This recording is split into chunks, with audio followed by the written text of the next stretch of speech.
Cricket ആരാധകരെ സംബന്ധിച്ചിടത്തോളം വലിയ ആവേശം നൽകുന്ന ഒരു വാർത്ത എത്തുകയാണ്. നമ്മുടെ തലസ്ഥാനത്ത് തിരുവനന്തപുരത്ത് കാര്യവട്ടത്തെ സ്റ്റേഡിയത്തിൽ വീണ്ടും 2020 മത്സരങ്ങൾ നടക്കാൻ പോകുന്നു എന്നതാണ്. വനിതാ 2020 മത്സരമാണ് നടക്കുന്നത്. ഭാരതവും ശ്രീലങ്കയും തമ്മിലുള്ള 2 മത്സരങ്ങൾ ഈ വർഷം അവസാനം, അതായത് അടുത്ത മാസം 26, 28, 30 തീയതികളിലായി 3 മത്സരങ്ങൾക്ക് കാര്യവട്ടത്തെ സ്റ്റേഡിയം വേദിയാകുകയാണ്.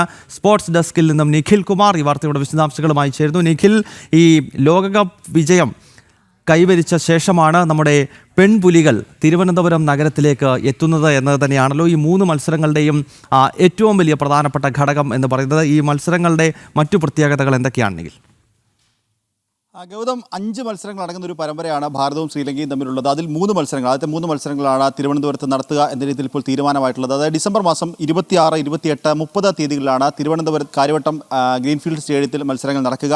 ഒപ്പം ഇതിന് ശേഷമുള്ള 2 മത്സരങ്ങൾ അത് വിശാഖപട്ടണത്താവും നടക്കുക. അങ്ങനെ 5 മത്സരങ്ങളൊരു പരമ്പരയാണ്. അതിലാണ് ഇപ്പോൾ 3 മത്സരം തിരുവനന്തപുരത്തേക്ക് എത്തുന്നത് എന്നുള്ളത് ഏറ്റവും ശ്രദ്ധേയം. ഒപ്പം ഗൗതം നേരത്തെ പറഞ്ഞതുപോലെ ഈ ലോക കിരീടം നേടിയതിനു ശേഷമാണ് ഭാരതത്തിൻ്റെ പെൺപുലികൾ തിരുവനന്തപുരത്തേക്ക് എത്തുന്നത് എന്നുള്ളത് ഏറ്റവും സവിശേഷകരമായ ഒരു കാര്യമാണ്. കാരണം പല സ്ഥലങ്ങളിലും നമ്മൾ ഈ ഒരു വനിതാ ലോകകപ്പ് സമയത്ത് ഭാരതത്തിൻ്റെ മത്സരം വീക്ഷിക്കുമ്പോൾ നമുക്കറിയാം പുരുഷ ടീമിൻ്റെ മത്സരത്തിൽ എത്രത്തോളം ആരാധകർ എത്തുന്നു അത്രത്തോളം ആരാധകർ ഈ ഒരു വനിതാ ടീമുകളുടെ മത്സരം കാണാനും പല സ്റ്റേഡിയങ്ങളിലേക്ക് എത്തിയിട്ടുണ്ട് എന്നുള്ളതാണ്.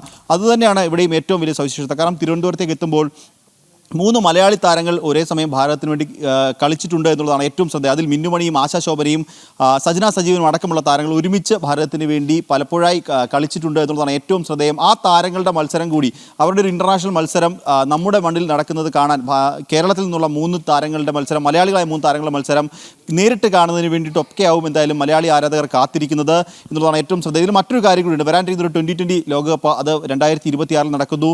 ഇംഗ്ലണ്ടിലാണ് മത്സരം നടക്കുക. ആ മത്സരത്തിന് മുന്നോടിയായുള്ള ഭാരത ടീമിൻ്റെ ഒരു തയ്യാറെടുപ്പ് കൂടിയായി ഈ ഒരു ടൂർണമെൻറ്റിനെ എന്തായാലും വിലയിരുത്തുന്നുണ്ട്. അങ്ങനെ 3 മത്സരങ്ങളാണ് നിലവിൽ തിരുവനന്തപുരത്ത് നടത്താൻ തീരുമാനിച്ചിട്ടുള്ളത് എന്നുള്ളതാണ് ഏറ്റവും ശ്രദ്ധേയം. ഇതിനോടൊപ്പം ചേർത്ത് വായിക്കണം മറ്റൊരു കാര്യം കൂടി. കാരണം ജനുവരിയിൽ ഭാരതത്തിൻ്റെ പുരുഷ ടീമിൻ്റെ ഒരു ഏകദിന മത്സരം കൂടി തിരുവനന്തപുരത്ത് നടക്കാനിരിക്കുന്നു എന്നുള്ളതാണ് ഏറ്റവും ശ്രദ്ധേയം. അതായത് ജനുവരി 26, 27 തീയതി ആ സമയത്താവും ഭാരതത്തിൻ്റെ ഒരു മത്സരം കൂടി ഇവിടേക്ക് തിരുവനന്തപുരത്ത് നടക്കുക എന്നുള്ളതും ഏറ്റവും ശ്രദ്ധേയമാണ് ഗൗതം.